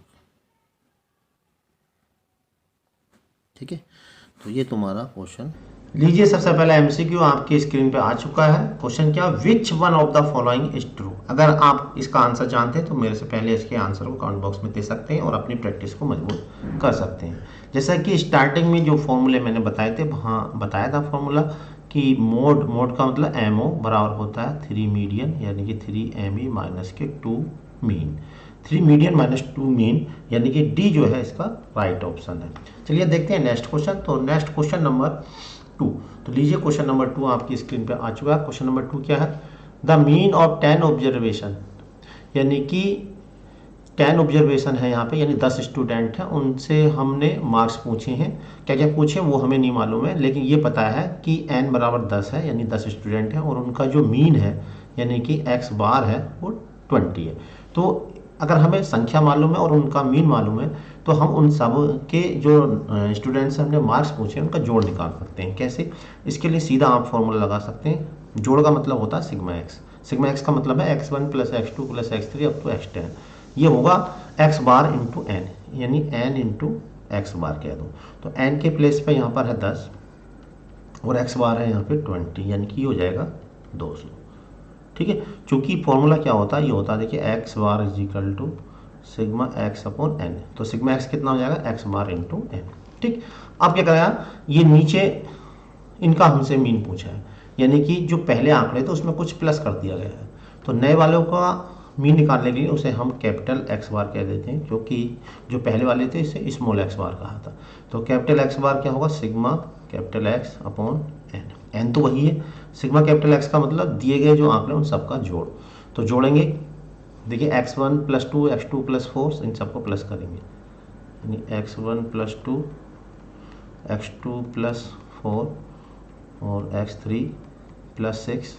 कहाँ तक प्लस करना, लास्ट वाला है x10 प्लस 20। ठीक है, और अपोन में क्या आएगा, इन सब की संख्या तो कोई फर्क पड़ी नहीं, संख्या वही है 10। अब हम इसको अलग अलग कर देते हैं। जब अलग अलग करेंगे x1 plus x2 up to कहाँ तक x10, अपोन में कितना 10 आएगा, और जो नंबर था उनको अलग कर देते हैं। ये 1/10 को मैं अलग लिख लेता हूँ और जो नंबर है ऐसा लिख देता हूँ, 2 प्लस 4 प्लस 6 और लास्ट वाला है 20। अब देखिए यहाँ पे ये AP1 नहीं है, इसका योगफल हम कर लेंगे। x1 प्लस x2 x10, इसका मतलब सिग्मा x अपॉन 10, और ये चूँकि AP है तो AP के योगफल का फॉर्मूला हम जानते हैं, ये होता है AP के योगफल का फॉर्मूला। जब प्रथम पद और अंतिम पद दे रखा हो तो n/2 ब्रैकेट में a प्लस l, ये वाला फॉर्मूला लगाएंगे। तो n के स्थान पे यहाँ पे कितना है, n के स्थान पर है यहाँ पे 10/2, a प्लस l, a के स्थान पर 2 है और l के स्थान पे कितना है 20। अब इसको सोल्व कर लेंगे, आंसर हमारा आ जाएगा। सिग्मा एक्स बोले तो 200 और ये 10 है, प्लस के यहाँ पर देखिए 10 से 10 कैंसिल हो जाएगा, 22 को 2 से भाग देंगे, यहाँ पर आ जाएगा 11 और ये 20। तो कितना आ गया, ये आ गया 31। तो राइट आंसर हो गया इसका सी। लीजिए क्वेश्चन नंबर 3 स्क्रीन पे है। क्वेश्चन नंबर 3 क्या है, the median of the distribution ये इज 18, यानी मीडियन हमें दे रखा है। Then the value of x, तो मीडियन हम जानते हैं दिए गए आंकड़ों को आरोही या अवरोही क्रम में रखने पर ठीक बीच का जो पद होता है वो माध्य कहलाता है। तो यहाँ पर हम देख रहे हैं कि आरोही क्रम में पहले से लिखे हुए हैं, तो बीच का टर्म पद कौन सा, बस ये पता लगा लो। 3 इधर से उड़ा दो, 3 इधर से उड़ा दो, तो बीच में कौन से बनना है, ये वाले बनने हैं। ठीक है, तो माध्य क्या होगा, इन दोनों का जोड़ का आधा। अगर एक होता तो वही पद है होगा माध्य का, अगर 2 होते तो उनको जोड़ के आधा कर देना, यानी कि 16 प्लस x उनको जोड़ के आधा कर देना, और ये हो जाएगा माध्य का। माध्य का हमें क्वेश्चन में दे रखी है, यानी मीडियन हमें क्वेश्चन में दे रखा है। मीडियन कितना है 18, इसको 18 के इक्वल कर देंगे, तो देखिए यहाँ से आंसर हमारा निकल जाएगा। तो 18 दूनी 36, 36 में से 16 घटा देंगे तो x बराबर आ जाएगा 20। तो इसका राइट आंसर है डी। चलिए देखते हैं क्वेश्चन नंबर 4। तो लीजिए क्वेश्चन नंबर 4 आपकी स्क्रीन पे देखिए, निम्नलिखित आंकड़ों के माध्य का बताइए। अब देखिए जब आंकड़े वर्गीकृत रूप में यानी कि वर्गंताल के रूप में है तो हम फॉर्मूला यूज करेंगे। फॉर्मूला देखिए, इसको क्वेश्चन को सॉर्ट करने के लिए हमें अलग से टेबल बनाने की जरूरत नहीं है, इसी को हम यूज कर लेंगे। तो पहला तो हो जाएगा 5, दूसरे में 5 में 6 जोड़ेंगे, ये हो जाएगा 11, 11 में 9 जोड़ेंगे, यहाँ आ जाएगा 20, 20 में 12 जोड़ेंगे, ये हो जाएगा 32 और यहाँ हो जाएगा 36। ये कहलाती है संचयी बारंबारता। तो सबसे पहले इसमें देखिए, इसका जो लास्ट वाला 36 है, इसका हाफ कर लो, जस्ट 36 का हाफ हो जाएगा 18। 18 किसमें आ रहा, इसमें आ रहा, यानी कि जो हमारा माध्यिक वर्ग है वो ये वाला है, तो ये हो जाएगा L। ठीक है, और F क्या होती है, बारंबारता, और C क्या होता है, संचयी वर्ग से पहले वर्ग की बारंबारता, कॉम्युलेटिव फ्रीक्वेंसी, ये C हो जाएगा। अब यहाँ पर फॉर्मूला क्या है माध्य का, वो हम लगा देंगे, ME बराबर L प्लस क्या है फॉर्मूला L। तो यहाँ पर देखिए हमने जो है ये बारंबारता टेबल यहाँ पे ये बनाई थी। तो C क्या होता है, तो यहाँ पे 36 का आधा कितना हो गया, 18 हो गया, और 18 किसके अंदर आ रहा था, 18 आ रहा था इस वाले में। ठीक है, तो इसमें जो L कहलाता है ये माध्यिक वर्ग कहलाएगा, यानी माध्य का वर्ग। L कहलाता है माध्यिक वर्ग की निम्न सीमा L। F कहलाता है बारंबारता, यानी कि ये, और जो C कहलाता है संचयी बारंबारता से पहले वर्ग की बारंबारता। ये फॉर्मूला हमने लगा दिया, n/2 18 आ गया। ME माध्यिका शॉर्टकट में ME कहेंगे, L plus n/2 minus C, CF कह दो या C बात है कि अपॉन F इंटू H। ठीक है, तो L के स्थान पर हमने यहाँ पे 20 रख दिया, n/2 कितना हो गया 18 आ गया, माइनस C, H क्या है इनका डिफरेंस 10 आ गया अपॉन 9। इसे सोल्व करा कितना आ गया 27.7, यानी राइट आंसर हो गया इसका डी।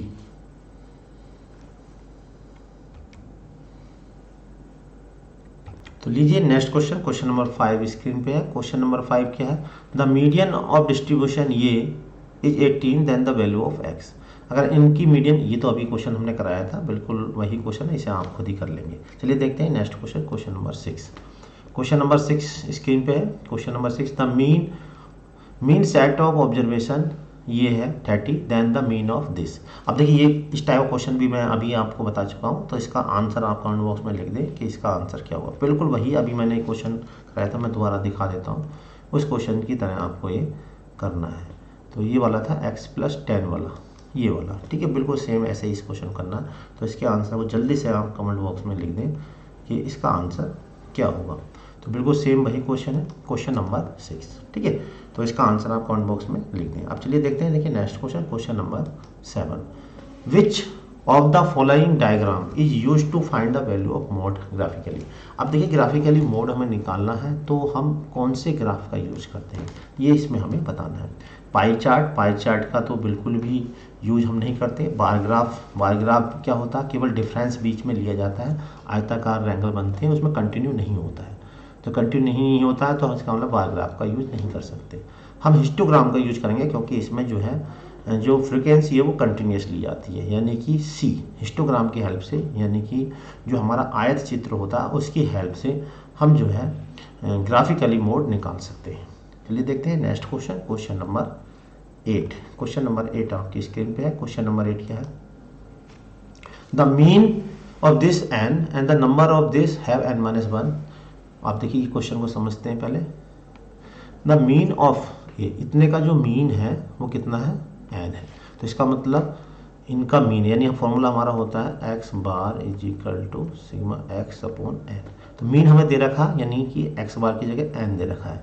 कितने नंबर यहाँ से गिन लो, 1 और 3 4 4 8 और 5 13 13 7 20 4 24, ठीक है, यानी कि इन सब का जो जोड़ है वो 24 है। और है कितने 6, 1 3 4 2 6 6 चौक 24, यानी कि n बराबर हमारा आ गया है 4, ठीक।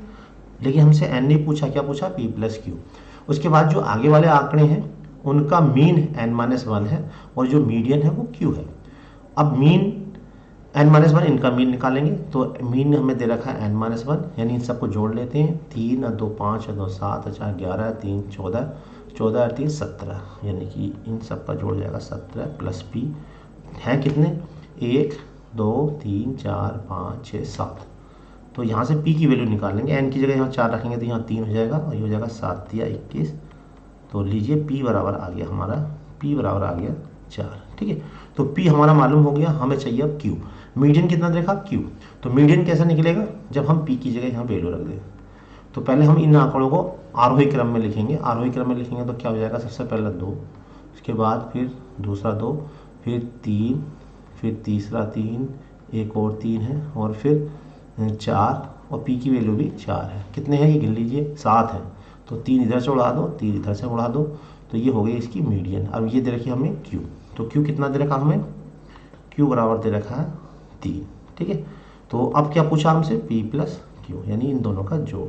तो 4 + 3 = कितना हो गया 7। तो राइट आंसर हो गया इसका C।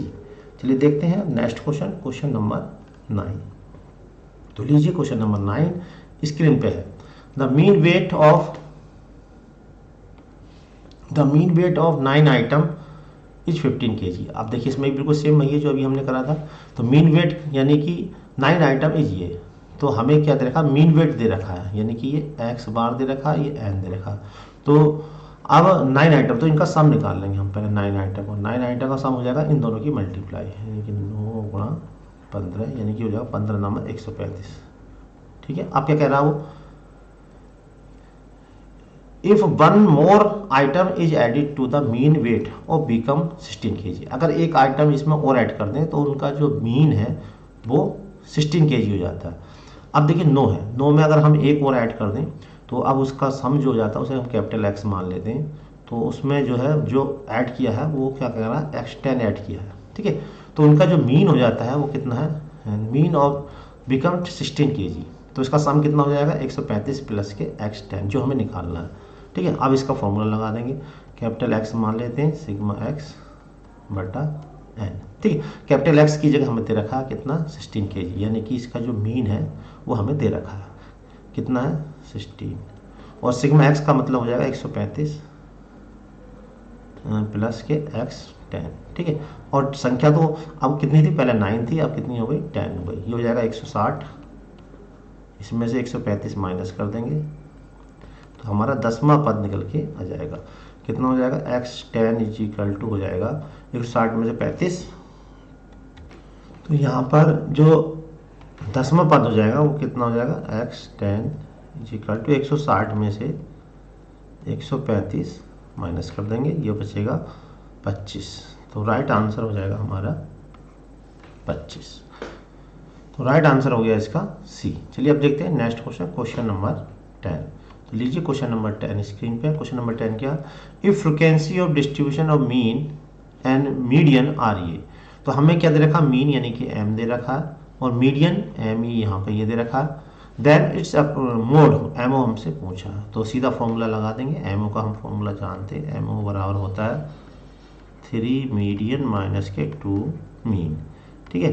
3 मीडियन, तो मीडियन हमें 22 दे रखी, तो 22 हो गया 66, 2 मीन हमें 21 दे रखा, तो 21 दूनी हो गया 42, तो 66 में से 42 हटा देंगे आ जाएगा 24। तो राइट आंसर हो जाएगा इसका सी। चलिए अब देखते हैं नेक्स्ट क्वेश्चन, क्वेश्चन नंबर 11। लीजिए क्वेश्चन नंबर 11 स्क्रीन पे आ चुका। क्वेश्चन नंबर 11 क्या है, क्वेश्चन नंबर 11 है मीन ऑफ 100 ऑब्जर्वेशन इज 45। तो इसका मतलब क्या है, इन 100 जिनका 100 मीन है, मतलब 100 ऑब्जर्वेशन है जिनका मीन 45 है, हम उनका सम निकाल लेंगे। और सम कैसे निकलेगा, सिग्मा एक्स इन दोनों की मल्टीप्लाई करके, यानी कि 100 इंटू 45, तो इनकी मल्टीप्लाई करेंगे तो यह आ जाएगा 4500, ठीक है। आप क्या कह रहे हैं वो, if it was found that 2 observation 19 and 31 were recorded incorrectly as 91 और 30। कहने का मतलब ये है कि लिखे तो ये जाने थे लेकिन गलती से ये लिख गए, ठीक है। तो 19 और 31 के बजाय ये लिख गए ये वाले, तो सही माध्य क्या है, तो सही माध्य निकालने के लिए अब हम इनका जो टोटल है वो गड़बड़ आया होगा। जब 2 आंकड़े आपने गलत लिख दिए तो इनका जो टोटल गलत आया होगा, तो हम यहाँ पे वो सही टोटल निकालेंगे। सही टोटल कैसे निकलेगा, जो हमारा ये टोटल दे रखा पहले तो हम इसमें लिखेंगे, तो इसमें वो प्लस कर दो जो सही वाले थे। सही वाले कौन से, 91 और 13, ये सही वाले थे। अब लोग गलती से 19 और 31 के बजाय ये रिकॉर्ड किया गया, अच्छा मतलब ये गलत, सही वाले ये थे तो ये तो प्लस कर दो सही वाले, यानी कि 19 और 31 कितने हो जाएंगे, 19 31 50, ये तो प्लस कर दो, ठीक है। जो 19 कौन कौन से थे, सही वाले थे हमारे 19 और 31 यानी कि 50, तो ये तो प्लस कर दो और इसमें से वो माइनस कर दो जो हमारे रोंग लिखे गए। तो रोंग कौन से लिखे गए, 19 31 के बजाय 91 और 13, तो 91 और 13 हो जाएंगे 114, ठीक है। ये हमने क्या करना, 114 को माइनस कर देना, ठीक है। ये हो जाएगा सही जोड़। तो सही जोड़ कैसे निकलेगा, 50 यानी हो जाएगा माइनस का 54, तो माइनस 54 इसमें से माइनस कर देंगे 45, और ये बचेगा माइनस का 54, तो कितना बचा ये, 10 में से 4 गए बचे 6, 9 में से 5 गए बचे 4, और यहाँ बचेगा 4400 ये आएगा, ठीक है। अब इनका मीन पूछा है तो मीन कैपिटल एक्स बार कह देते हैं हम, सिग्मा एक्स बटा एन। तो सिग्मा एक्स का मतलब 46 बटा एन, कितने थे इसमें, एन था 100, तो जब 100 से डिवाइड करेंगे तो ये आएगा 44.46। तो राइट आंसर हो गया इसका ए। चलिए देखते हैं नेक्स्ट क्वेश्चन, क्वेश्चन नंबर 12। तो लीजिए क्वेश्चन नंबर 12 ये आ गया है, ये भी बिल्कुल देखिए सेम वैसा ही है जो अभी हमने क्वेश्चन नंबर 11 किया है। तो इसको आप अपना आप करेंगे और इसके आंसर को कमेंट बॉक्स में बताएंगे कि इसका आंसर क्या आया। तो चलिए अब देखते हैं next question, question number 13। Question number 13 में देखिए सेम बिल्कुल यही था, इस टाइप का क्वेश्चन भी आ चुका है, इसलिए मैंने आपको डायरेक्ट लिख दिया। अब क्वेश्चन नंबर 14 देखेंगे, क्वेश्चन नंबर 14 ये आ गया। इतने की माध्यिका ज्ञात की। तो माध्यिका जैसा कि हमने बताया है, दिए गए आंकड़ों को आरोही अथवा अवरोही क्रम में लिखकर ठीक बीच के पद को माध्यिका कहते हैं। तो यहाँ पर आंकड़े जो है वो आरोही अथवा अवरोही क्रम में नहीं है। तो पहले सबसे छोटा वाला आंकड़ा देखिए इसमें कौन सा है, ये वाला है। तो सबसे पहले लिखेंगे 46, टिक करते जाइए जिससे कन्फ्यूजन ना हो। 46 के बाद उससे बड़ा है 47, कोई छूटना भी नहीं चाहिए। 47 के बाद उससे बड़ा आएगा 48, ठीक है। 48 के बाद आएगा 48.5, उसके बाद आएगा 48.8, 48.8 के बाद आएगा 50, और 50 के बाद आएगा 50.5 और उसके बाद आएगा 52। तो इस तरह से कोई छूटना नहीं चाहिए। माध्यिका हम जानते हैं ठीक बीच का पद होता है। तो 3 इधर से उठाओ, 3 इधर से उठाओ। अब ये 2 बचे, इनको जोड़ के आधा कर दो, माध्यिका निकल जाएगी। 8 5 कितना हो गया 13, और ये हो गया 8 8 16 1 17 का 7, 4 4 8 और 1 9। और इसको क्या करना, 2 से भाग देना। तो कितना हो जाएगा, 2 चौक 8, 1 2 8 16, 2 छंग 12, 2 पंजे 10। तो राइट आंसर हो गया इसका डी। चलिए देखते हैं next question, question number 15। Question number 15 ये रहा। अब देखिए इस तरह का क्वेश्चन अगर आता है एग्जाम में तो आप मिनटों में इसका आंसर लगा सकते हैं। वैसे तो बहुत लंबा क्वेश्चन ये होता है, लेकिन अगर आप दिमाग से काम लेंगे तो बहुत शॉर्ट हो सकता है, ठीक है। इसमें क्या दिए गए आंकड़ों में, आंकड़ों का माध्य 50 है, यानी कि मीन हमें दे रखा 50। वर्ग अंतराल इतने और इतने की बारंबारताएं क्रमशः F1 और F2 है। तो इनकी वैल्यू हमसे पूछिए। अब देखिए हमें इसको पूरा सॉल्व करने की जरूरत नहीं है। यहाँ पर जरा ध्यान से देखेंगे, इन सबका जो टोटल है वो 120 दे रखा है, ठीक है। तो कहने का मतलब ये है कि 120 में से अगर हम इसे जोड़ के माइनस कर दें तो वो F1 प्लस F2 होगा, ठीक है। तो हम क्या करते हैं, पहले इन सबका जोड़ लिखा लेते हैं। 120 के बराबर क्या है, 17 और 32 कितने हो गए, 17 32 49, 49 और 19 हो गए 68, यानी कि ये आ गया 68 प्लस के F2 प्लस के F4, ठीक है। बस इतना ही सोल्व करना, ज़्यादा नहीं करना।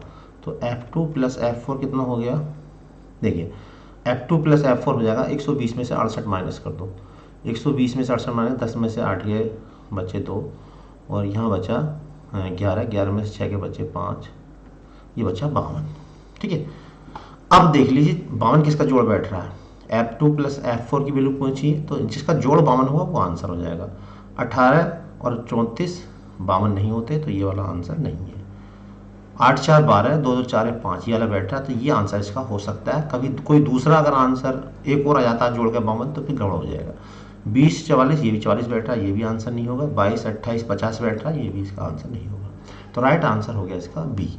तो इस तरह से आप जो है बहुत शॉर्टली इसके आंसर को दे सकते हैं अगर इस टाइप का क्वेश्चन आता है। चलिए अब देखते हैं नेक्स्ट क्वेश्चन, क्वेश्चन नंबर 15। तो लीजिए क्वेश्चन नंबर 15 ये आ गया है। किसी बंटन का माध्य बहुलक क्रमशः ये है, तो इस बंटन की माध्य ज्ञात करो। तो इस टाइप के क्वेश्चन तो बहुत सारे मैंने आपको कराए दिए हैं, ठीक है। जल्दी से इसमें बस सीधा फॉर्मूला लगाना और इसके आंसर को आपको कमेंट बॉक्स में लिख देना है। वीडियो को पॉज कर ले, वीडियो को पॉज करके तब इसके आंसर को दे सकते हैं।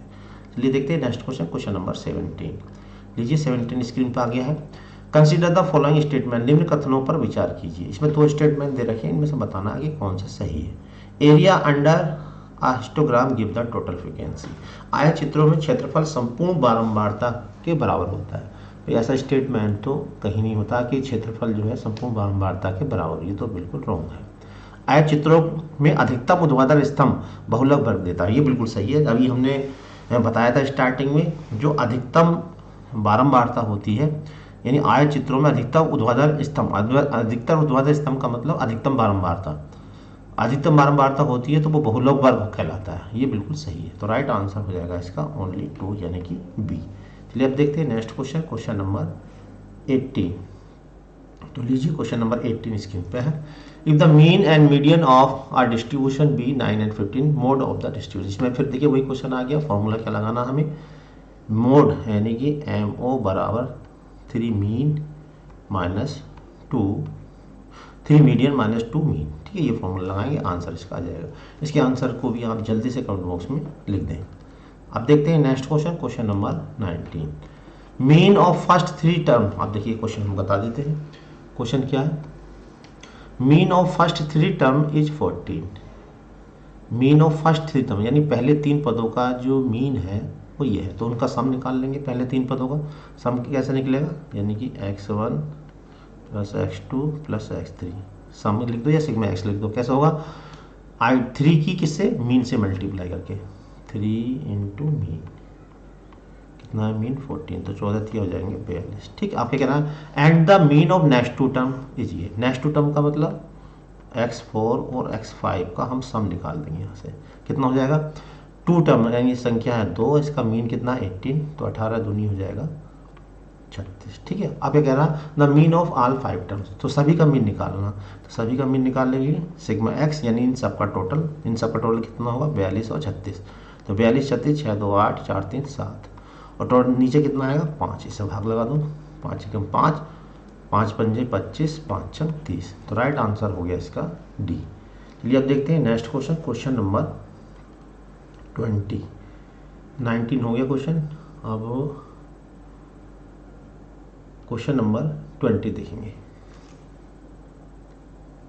तो लीजिए नेक्स्ट क्वेश्चन। अच्छा, नंबर इस पर देखिए 19 ही पड़ गया, कोई बात नहीं। तो इसमें क्वेश्चन देख लीजिए आप, किसी बंटन का बहुलक ज्ञात किया जा सकता है। तो बंटन का बहुलक किससे ज्ञात किया जा सकता है, जैसा कि अभी हमने बताया था, बंटन का जो बहुलक है वो आयत चित्र यानी कि बार ग्राफ की हेल्प से निकाला जा सकता है। ठीक है, सॉरी हिस्टोग्राम की हेल्प से निकाला जा सकता है। तो हिस्टोग्राम या आयत चित्र बात ये की है, तो इसका राइट आंसर हो जाएगा ए। नेक्स्ट क्वेश्चन है क्वेश्चन नंबर 20। ठीक, क्वेश्चन नंबर 20 स्क्रीन पे है। क्वेश्चन नंबर 20, निम्न में से कौन केंद्रीय प्रवृत्ति की माप नहीं है। केंद्रीय प्रवृत्ति की माप का मतलब है जिसके लगभग अप्रोक्सीमेट मीन निकाल सके। तो जो मीन निकाला जाता है, अप्रोक्सीमेट मीन निकाला जाता है, माध्य भी एक तरह से मीन ही होता है, माध्य का भी मीन ही होता है, बहुलक भी मीन, बस माध्य बिल्कुल एक्यूरेट होता है, माध्य का और बहुलक जो है वो अप्रोक्सीमेशन होते हैं। ठीक है, लेकिन मानक विचलन का इससे कोई रिलेशन नहीं है, तो इसका राइट आंसर हो जाएगा डी। Next question 21। अच्छा, ये क्वेश्चन देखिए पहले आ चुका है, पहले भी हमने कराया था p+2 का मान, तो इसका आप आंसर याद हो गया होगा आपको, आप डायरेक्ट इसके आंसर को दे सकते हैं। नेक्स्ट क्वेश्चन 22, निम्नलिखित में से कौन सा केंद्रीय प्रवृत्ति की माप नहीं है। देखिए अभी भी पहले बिल्कुल सेम ही है, केंद्रीय प्रवृत्ति की माप कौन कौन सी, पहले तो हम वो बता देते हैं। केंद्रीय प्रवृत्ति की माप माध्य भी होती है, माध्य का भी होता है, बहुलक भी होता है, जैसा कि हमने बताया था, लेकिन ये नहीं होता, तो राइट आंसर हो गया इसका A. Next question, question number 23। तो लीजिए क्वेश्चन नंबर 23 स्क्रीन पे है। दिए गए आंकड़ों की माध्यिका ज्ञात कीजिए, तो आप बता सकते हैं माध्यिका, दिए गए आंकड़ों को आरोही अथवा अवरोही क्रम में रखकर ठीक बीच का पद माध्यिका कहलाता है। तो इनको आरोही क्रम में लिख देते हैं। तो सबसे पहले देखिए छोटा कितना है 31, फिर उसके बाद बड़ा वाला आएगा 32, टिक करते जाइए जिससे कन्फ्यूजन ना हो, ये करना जरूरी है। 32 के बाद आएगा अच्छा इससे पहले देखिए 25 है, तो 25 हम शुरू में लिख देते हैं, और 32 तक पहुंच गए थे हम, उसके बाद आएगा 37 आ गया, उसके बाद 37 के बाद आएगा 38 39 आ गया, टिक करेंगे तो आपको मिस्टेक नहीं होगी। 39 के बाद आएगा 43, इससे पहले आएगा 42, और 42 के बाद आ जाएगा 43 के बाद क्या रह गया हमारा 45, और फिर 46। ठीक है, तो अब देखिए माध्य क्या होती है, ठीक बीच का पद, 4 पद यहाँ से उड़ा दो और 4 पद यहाँ से उड़ा दो, तो राइट आंसर कितना हो गया 39, यानी कि डी इसका राइट आंसर हो गया। चलिए देखते हैं नेक्स्ट क्वेश्चन, क्वेश्चन नंबर लीजिए 24। बहुत बढ़िया क्वेश्चन है। f(x) ये हमें दे रखा है, तो इनका समांतर माध्य याद कीजिए। तो इसका समांतर माध्य हम निकालेंगे f(x + y) f(x - y) बराबर xy। तो f(x, y) पहले हम ज्ञात करेंगे, फिर f(y)x ज्ञात करेंगे, फिर इन दोनों को जोड़ के आधा कर देंगे, तो समांतर माध्य निकल के आ जाएगा। तो इसके लिए हम एक काम करते हैं कि स्मॉल x + y को मान लेते हैं कैपिटल X, और स्मॉल x - y को मान लेते हैं कैपिटल Y। तो कैपिटल X और कैपिटल Y निकालेंगे पहले सोल्व करके। कैसे सोल्व करेंगे, इन दोनों को हमने जोड़ दिया, तो क्या जाएगा x + y, यानी स्मॉल x बराबर आ गया कैपिटल X + कैपिटल Y/2। अब हम इनको सब्ट्रैक्ट करेंगे, जब सब्ट्रैक्ट करेंगे तो क्या होगा, x कैंसिल हो जाएगा, और ये हो जाएगा 2y, सब्ट्रैक्ट करेंगे तो इधर हो जाएगा। तो जब हम इसको सब्ट्रैक्ट करेंगे तो सब्ट्रैक्ट करने से x कैंसिल होगा, 2y बराबर हो जाएगा x - y, यानी कि y बराबर हो जाएगा कैपिटल X - कैपिटल Y/2, ये स्मॉल y है। ठीक है, अब हमें क्या निकालना, यहाँ पे इनकी वैल्यू रख देते हैं। तो जब हम रखेंगे तो ये आ जाएगा capital x small x plus y की जगह रखेंगे कैपिटल एक्स और इसकी जगह रखेंगे कैपिटल वाई। इक्वल टू में भी रखेंगे एक्स की जगह क्या रखना हमें एक्स प्लस वाई अपॉन 2 और इसकी जगह एक्स माइनस वाई अपॉन 2। तो इसे थोड़ा सा सोल्व कर लेते हैं। तो जब सोल्व करेंगे तो इधर देखिए 2 वर्ग का अंतर का फॉर्मूला बन जाएगा x square minus y square upon 4। अब इसे पुनः एक्स के स्थान पे स्मॉल एक्स और वाई के स्थान पे स्मॉल वाई लिख देंगे। तो ये हो जाएगा एक्स वाई, एक्स के स्थान पर स्मॉल एक्स और क्या, क्योंकि फंक्शन में हम जो है इस तरह से लिख सकते हैं अपने हिसाब से, ठीक है। अब इसका उल्टा निकाल लो, एक उल्टा का मतलब एफ वाई एक्स, यानी एक्स के स्थान पे वाई कर दो, वाई के स्थान पर एक्स कर दो। तो क्या हो जाएगा यहाँ पे, ये हो जाएगा वाई स्क्वायर माइनस के एक्स स्क्वायर अपॉन 4। अब इनका मीन निकालना, मीन कैसे, इन दोनों को जोड़ के आधा कर दो, ठीक है। तो मीन कितना हो जाएगा इनका एफ एक्स वाई प्लस के एफ बाई एक्स अपॉन 2। तो जब हम इसको आधा करेंगे तो क्या आएगा 1, अच्छा जब जोड़ेंगे तो ये आएगा x square minus y square plus y square minus के एक्स स्क्वायर, 4 इसमें एलसीएम आ जाएगा, अपॉन में 2 भी आएगा। तो यहाँ पर देखिए ये कैंसिल आउट हो जाएगा। तो कुल मिला के कितना आ गया, ये 0 आ गया। तो राइट आंसर हो गया इसका सी। चलिए देखते हैं नेक्स्ट क्वेश्चन। नेक्स्ट क्वेश्चन अब आता है क्वेश्चन नंबर 25। तो लीजिए क्वेश्चन नंबर 25 ये आ गया। For what value of x mode of the following data is 7। अब देखिए यहाँ पे एक्स की वैल्यू पूछी है और मोड हमें 7 दे रखा है। तो हम जानते हैं मोड, जिस अंक की बारंबारता सबसे अधिक होती है वो बहुलक कहलाता है, यानी मोड कहलाता है। तो यहाँ पे देखिए 7 कितनी बार आया हुआ, 1 2 और 3 बार आया हुआ। और यहाँ पे अंक 3 जो है देखिए यहाँ पे 1 और 1 ही बार है। 6 अंक देखेंगे 6 1 2 बार आया हुआ। और यहाँ पर जो 6 है 1 2 और 8 5 कितनी बार आया हुआ, देखिए यहाँ पे 5 को देखिए ज़रा ध्यान से, एक ही आया हुआ 5, एक ही आया हुआ है और एक ही है, यानी कि सबसे अधिक बार 7 3 बार आया, 5 3 बार आया। अगर इसमें एक 5 और आ जाए तो बहुलक 5 हो जाएगा, और एक 7 और आ जाए तो बहुलक 7 हो जाएगा। तो यहाँ पे क्या कर रहा है, बहुलक 7 दे रखा, तो इसका मतलब x के स्थान पे 7 आएगा तभी इनका बहुलक 7 बनेगा। तो राइट आंसर हो जाएगा यहाँ पे सी। चलिए देखते हैं next question, question number 26। Question number 26 क्या, the median of the following data arrange in the ascending order is 22। तो देखिए इस टाइप का क्वेश्चन भी वैसे हम करा चुके हैं। मीडियन हमें दे रखी है 22 और ये असेंडिंग ऑर्डर में अरेंज किए गए हैं। हम जानते हैं मीडियन क्या होती है, ठीक बीच के पद, अगर 2 बचते हैं तो उनको जोड़ के आधा कर देंगे।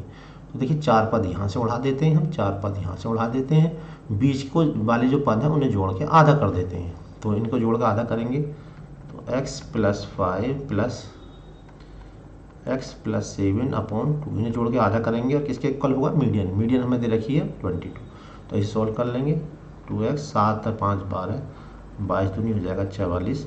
और देखिए x बराबर ये आएगा 44 में से 12 जाएंगे 32 और 2 से भाग दे देंगे, आ जाएगा 16।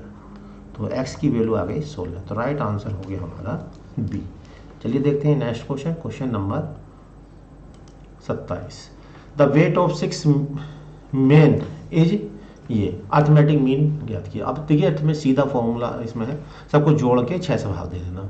अब इसे शॉर्ट में कैसे करना, ये वाली बात है। तो देखिए शॉर्ट में करने के लिए क्या करना, हमें यहीं पे जोड़ लेना।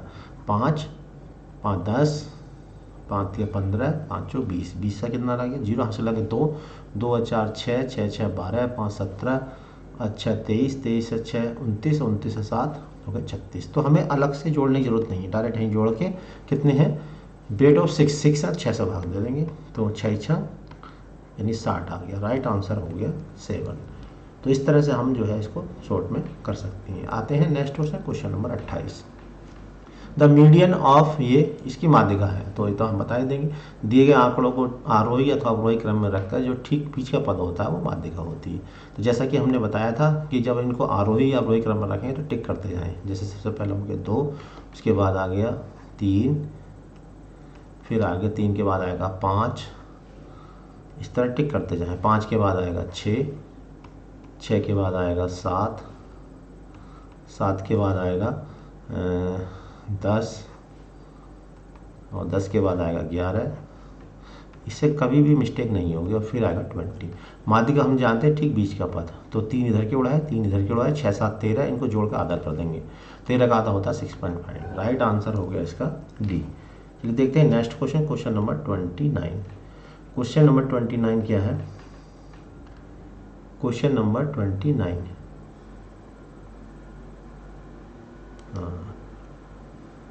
अच्छा देखिए, निम्नलिखित में से कौन सा कथन सत्य है? बहुलक की गणना हिस्टोग्राम से की जा सकती है। कौन सा कथन सत्य है? निम्नलिखित में से कौन सा कथन सत्य है? बहुलक की गणना हिस्टोग्राम से की जा सकती है। पैमाना बदलने पर माध्यिका स्वतंत्र नहीं होती। अच्छा, और मूल और पैमाना के बदलने पर विचलन स्वतंत्र होता है। देखिए, पैमाना बदलने पर माध्यिका स्वतंत्र नहीं होती। अगर हम पैमाना बदलते हैं तो माध्यिका भी बदल जाती है, यानी कि जैसे सम अंक होंगे तो उनकी माध्यिका अलग होगी, और जो विषम अंक होंगे उनकी माध्यिका अलग होगी। तो ये पहला वाला तो बिल्कुल सही है। मूल और पैमाना के बदलने पर विचलन स्वतंत्र होता है। ठीक है, तो ये बिल्कुल सही है। तो इसका फर्स्ट और थर्ड, यानी फर्स्ट थर्ड तो इसमें है नहीं, तो उपरोक्त, हाँ तो ये फर्स्ट सभी होगा। देखिए फर्स्ट सेकंड, अच्छा इसमें तो, अच्छा पहला केवल एक, पहला सही है, केवल सेकंड ये तो गलत है, फर्स्ट और सेकंड गलत है। तो इसका मतलब क्या हो गया? पहला ही समझ लो कि पहला ही ठीक हो गया। तो ये गलत है, इसमें थर्ड के बारे में तो कुछ दिया ही नहीं। तो राइट आंसर हो गया इसका फर्स्ट, यानी कि ये वाला। ठीक है, तो राइट आंसर हो गया इसका फर्स्ट। तो यहाँ पे ये गलत हो गया, ये आंसर जो होगा इसका वो ये वाला होगा, सेकंड वाला, क्योंकि यहाँ पर नहीं लिखा हुआ। ठीक है, बहुलक की गणना हिस्टोग्राम से की जा सकती है, तो बिल्कुल सही बात है। पैमाने के बदलने से माध्यिका स्वतंत्र नहीं होती। पैमाना बदलने से माध्यिका स्वतंत्र नहीं होती, बिल्कुल सही है। क्योंकि पैमाना बदलने से मतलब होता है, जैसे मान लीजिए आंकड़े एक बार 7 ले लो और एक बार 8 ले लो, तो 7 लोगे तो माध्यिका अलग आएगी और 8 लोगे तो माध्यिका अलग आएगी, क्योंकि सम में माध्यिका अलग होती है, विषम में अलग होती है।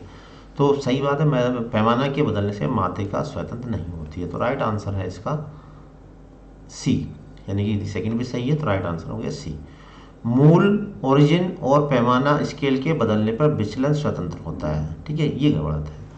तो यहाँ पर राइट आंसर है इसका फर्स्ट सेकंड, ये रॉन्ग हो जाएगा, यानी कि सी इसका राइट आंसर है। अब देखिए नेक्स्ट देखते हैं, next question number 29। Question number 29, अच्छा ये तो फिर वही आ गया, दोबारा रिपीट हो गया क्वेश्चन नंबर 29। तो इसका राइट आंसर हो जाएगा सी, जैसा कि अभी हमने बता दिया था। राइट आंसर इसका क्या है? सी। अब देखते हैं आज का अंतिम क्वेश्चन। आज का अंतिम क्वेश्चन है ये, 9 विभिन्न प्रकार के प्रेक्षणों की माध्यिका, 9 विभिन्न प्रकार के प्रेक्षणों की माध्यिका 20.5 है। यदि 4 सबसे बड़े प्रेक्षण में से 2 की वृद्धि कर दी जाए, अब नई माध्यिका क्या होगी? अब देखिए 9 आंकड़े हैं, यानी कि 4 इधर है, 4 इधर है। ठीक है, 4 इधर है और एक आंकड़ा बीच में है।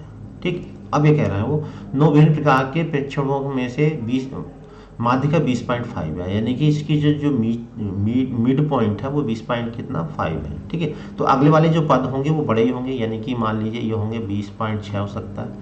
अगर यदि 4 सबसे बड़े प्रेक्षणों में 2 की वृद्धि कर दी जाए, यानी कि लास्ट वाले जो 4 हैं, इसके मीन के बाद वाले 4 हैं, और उनमें सब में 2 जोड़ दिया जाए, तो 20.6 में 2 जोड़ेंगे तो 22.6 हो जाएगा ऐसा करके। ठीक है, तो अगर हम लास्ट वाले में बढ़ाएंगे तब भी माध्यिका क्या रहेगी? यही रहेगी। अगर हम पहले वाले में बढ़ाएंगे तो भी माध्यिका यही रहेगी, लेकिन अगर सब में बढ़ाएंगे तो माध्यिका बदल जाएगी। ठीक है, तो क्या 2 बढ़ जाएगी? बिल्कुल नहीं बढ़ेगी। 2 घट जाएगी तब भी नहीं घटेगी। पहले वाली माध्यिका के दुगनी हो जाएगी? बिल्कुल नहीं होगी, पहले वाली माध्यिका के समान ही रहेगी। तो इसका जो राइट आंसर होगा वो होगा इसका राइट आंसर डी। ठीक है, क्यों? क्योंकि अगर टोटल में अगर 2 बढ़ाते हैं तो माध्यिका 2 बढ़ जाती, टोटल में से 2 घटाते तो माध्यिका 2 घट जाती। अगर लास्ट वाले में आप वृद्धि करोगे मध्य के लास्ट वाले में तो भी कोई वृद्धि नहीं होगी, मध्य के से पहले वाले में अगर वृद्धि करोगे तो भी कोई माध्यिका में परिवर्तन नहीं होगा। तो राइट आंसर हो गया डी। तो यहाँ पर देखिए हमने इंपॉर्टेंट एमसीक्यू भी करा दिए हैं और इसके डिटेल क्वेश्चन भी दे दिए और बेसिक कंसेप्ट भी दे दिए हैं।